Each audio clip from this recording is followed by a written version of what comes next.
Now that we've looked at the base test that we're going to use between the three cameras, I'm now going to look at the underexposure range on the three cameras, and this will give me an idea of how well they react in low light.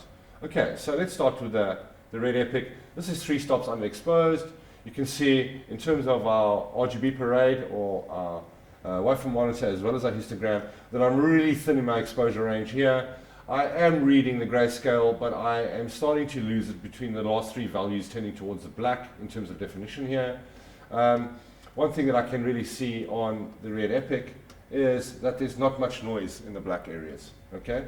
If we move along now to the Arri Alexa, you can see, if we now just take this grade off, being in a standard log format, we can start seeing the noise. As soon as you apply the LUT, less noise but still evident compared to the Red Epic. Exposure range is very similar.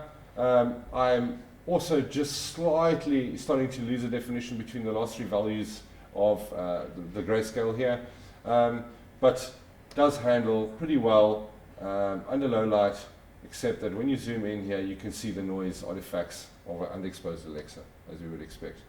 Moving along to an F55, you will see there's a slightly larger histogram or spread on the histogram and on the waveform monitor than the Alexa shot in the same conditions.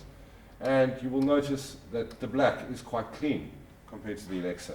If we move into the exposure, you can also see that there's a lot less noise in the face exposure, even at these zoomed in values. I'm getting a clear definition of skin tones and not too much noise artifact. Okay. In terms of low light capability, the F55, as we are seeing here, has a lot better spread on its histogram and on its waveform under the same light conditions than an Arri Alexa.